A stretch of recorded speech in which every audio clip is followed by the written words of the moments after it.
Hi, everybody. I'm Amanda. This is Kevin Hi there. with A. Smith Gallery, and we're really happy today to have with us Ali Hasbach from, where are you from? You're in Florida. Being in St. Pete, Florida right now, Yeah, from the west coast of the yeah, US. very cool. Well, Ali, Welcome. Welcome. you're Thanks. welcome. And thank you for doing this. Oh, it's my Sorry. Ali received the Director's Award in the Expressionism exhibition that was said by, juror by Doug Chinnery. And the title of that was Chateau was the title of her image. And we'll get to see it in a little bit. I'm going to read Ali's bio, and here we go. Ali Hasbach is a St. Pete-based photographer and visual artist who graduated with a dual master's degree in late 18th century and early 19th century poetry and the study of portraiture in England.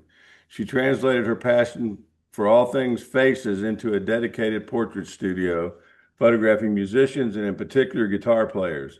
As a founder of the largest library of guitar lessons on the planet, this has given her work a channel for finding and celebrating the unique transaction between a sitter and a portraitist.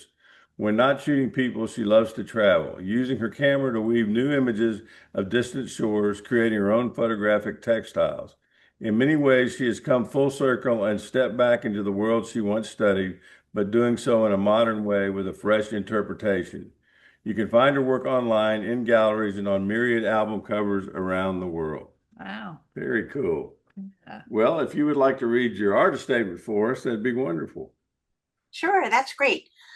This particular collection is in response to Doug Chinnery's call for expressionism art. Mhm. And so the title of this particular group of images is Weaving Expressionism.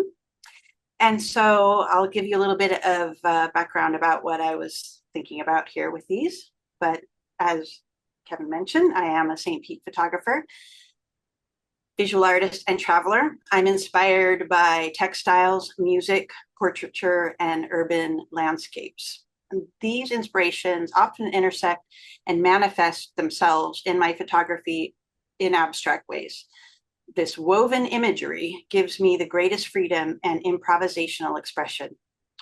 Leveraging my camera's multiple exposure functionality and playing with rhythmic movement while shooting gives me the tools to weave the images and layers like the fabric of new and unexpected destinations. This collection of images was shot primarily in the Loire Valley of France, as well as in Istanbul and Rajasthan, and reflects the bursts of colors, local textiles, architecture, and how they intersect in amazing ways, all the while hearing a lyrical soundtrack as I meandered the streets. Beautiful. Yeah. Beautiful. Very cool. That is definitely a very good representation of your imagery. Well, I'm glad. It's hard sometimes to write, words about something that is so visual. I know a lot of my photographic peers, struggle with finding the ways to translate the things that they see or feel, into words in a way that makes sense and resonates and communicates the same level of, sort of complexity or nuance that might be your eye might take in. So Mhm. That's exactly right. A lot of people struggle with writing artist statements, period. yeah, Yeah, yeah. yeah. So I'm a bad guitar player. I'm really interested. So do you play guitar? So I do play guitar, but I would call myself definitely a hobbyist guitar player. My company works with basically the best guitar players on the planet, and so I don't like to actually even think of myself per se as a guitar player because we have a really amazing, wonderful musicians and guitar players in the studio all of the time, and they provide such a source of inspiration and wonder that not only with their mastery of the instrument and the music that they create, but I find myself also very inspired by how I think about the craft of dedicating yourself to the instrument or to their art in a way that I find especially informative and inspiring for me, even if a lot of the things that I might be picking up isn't necessarily the mechanics of, becoming a better fingerstyle player or something. So it's really an interesting quality. And really good guitar players are a combination of an artist and a wonderful technician. It's an interesting combo because I think you gotta kind of move back and forth on both sides of your brain.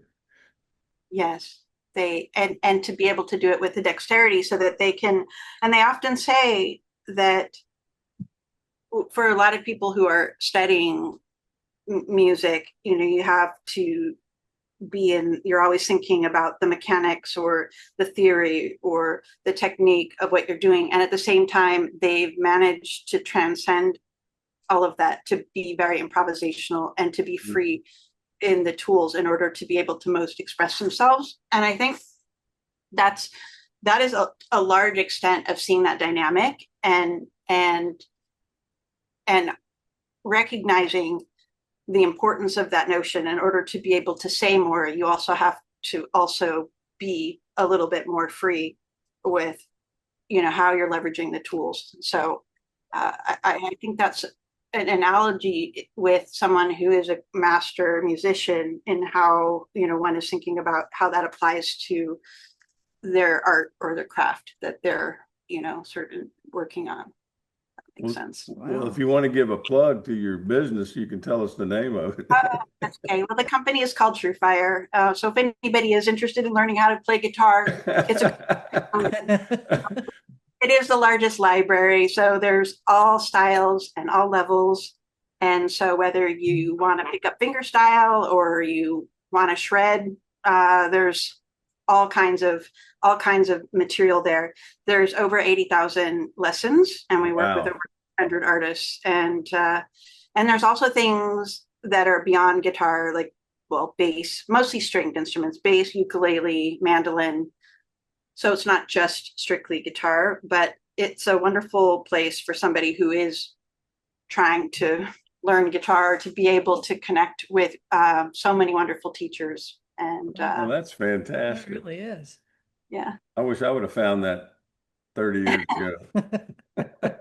It's never too late. I have That's what I was going to say. It's never too late, Kevin. Yeah, my guitar case has got a lot of dust on it in the other room.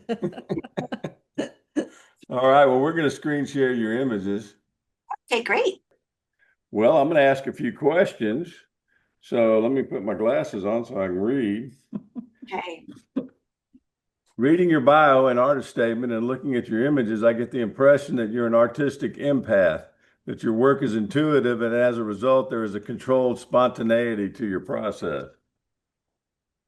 Am I in the weeds there, or does that sound? No, it's a really interesting perspective about my work, because I think in many ways that actually is a pretty good description of me in general. And I think that has come from both some of my process was largely driven early on in my photography days about some of the requirements about when and how I was shooting. So it forced me to be very fast about assessing a situation in a studio and to be able to get to an output or a rendering of what I was seeing or experiencing or establishing with, if there's a portrait situation. So I think that has enabled me to be able to be a little quicker with processing a place and getting a sense, and then trying to translate that through the variety of technical tools that I use with the camera. So right. Well, these are beautiful. Thank you. Thank you so much. Okay, how about well, we've already talked about this. Do you want to elaborate a little bit more about the influence of and importance of music in your work, to your work? Yes, I think of the work, that the images, not unlike how musical compositions are being made. There are rhythmic bass notes, and there's melodic notes across the top, and there's the use of and how they intersect together, and the use of empty space within a musical composition and how that creates tension and adds to focus visually. So I see how the music composition is formed in a very visual way that I'm thinking about when I'm shooting. And so for me, I feel a rhythm when I'm shooting. And with the techniques that I'm using, I'm actually physically moving my body or the camera as well. So there's an extension of that rhythm that I'm feeling or happens for me when I'm shooting technically. And then there are moments and places that I go to where I actually am sort of also hearing some fundamental soundtracks that give me a sense of movement or motion from, translating the things that I'm seeing. And so I use the term weaving in a way, not only because I'm fanatical about textiles, as people who know me will know about that, but I actually do the work very much like digital textiles. And I feel like I'm weaving not only techniques, but I'm weaving, places, and I'm weaving notes, and I'm weaving bits of myself, or I'm weaving, sort of a macro or micro view of, of where I am. And so, and what I love about the blend modes and the multiple exposure is that it allows those things to really truly interweave in a way that's very much like fabric. And so that's sort of the, like, I think the feeling often when I'm captured by a place or something that catches my eye, is that's what's starting that process in my brain. So, when looking at them now, and you mentioned the weaving, that comparison or analogy is perfect. I can definitely see that.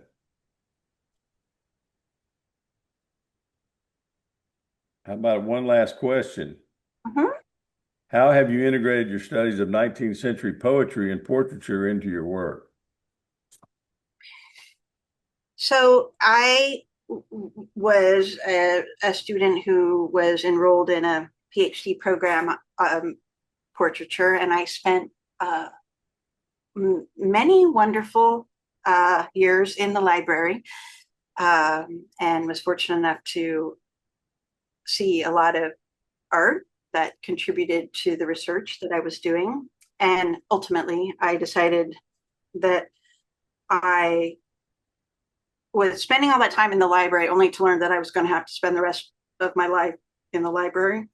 So I sort of decided that while I had this wonderful opportunity, that ultimately that was going to feel limiting for me. And so the work that I was doing with portraiture was a multidisciplinary approach to, this is late 18th, early 19th century, when there was a lot of new discoveries about the science and the body.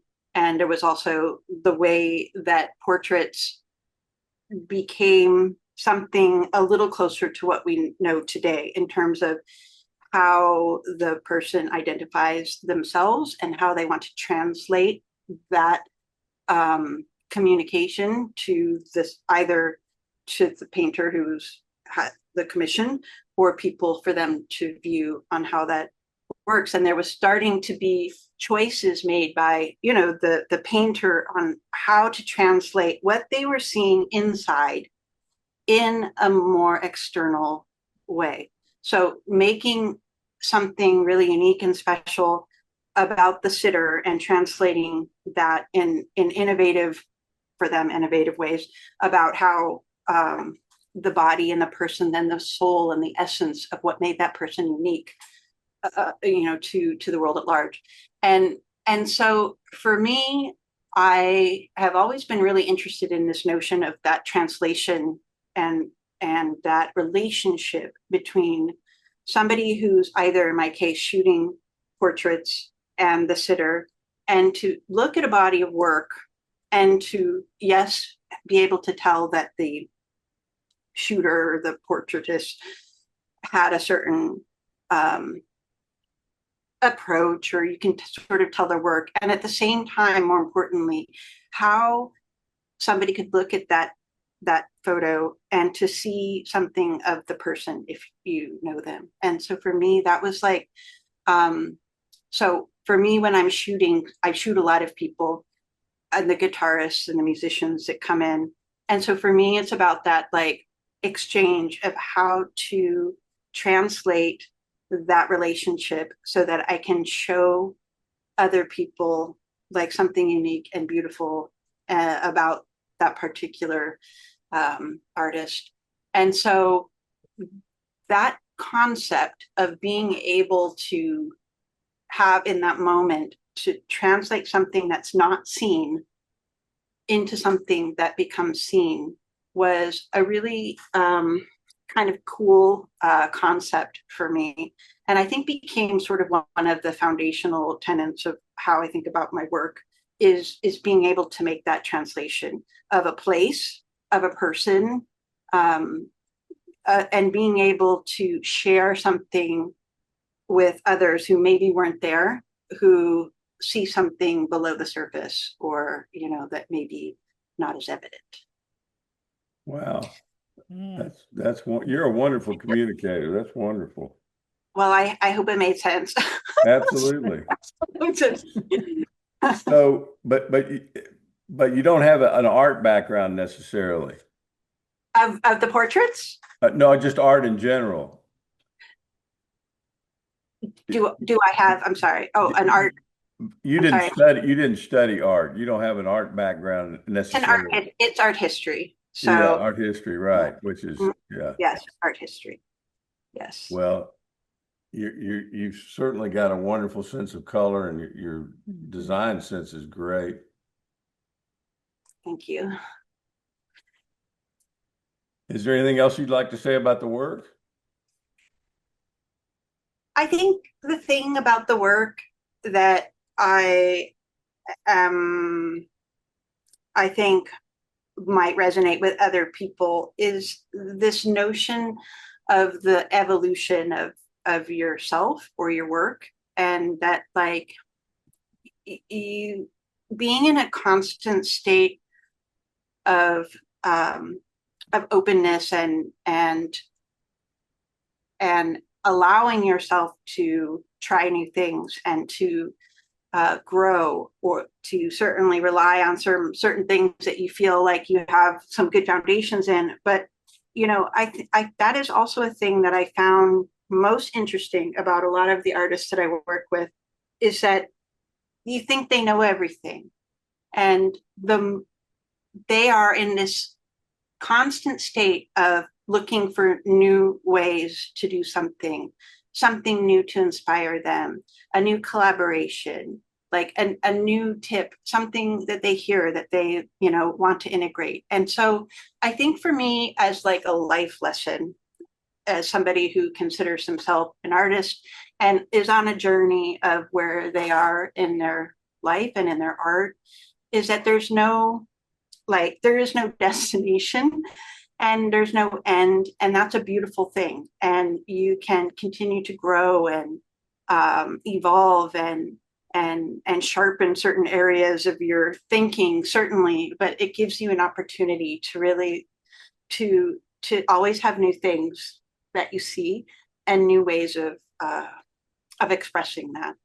And so I think for me, that would be like the life lesson that I get from a lot of the master educators that I work with, both in the music world and frankly also with educators like Doug Chinnery, who is also a master of his craft, and yet there's this constant sense of wonder or interest in learning and trying new things. And I think that's the key to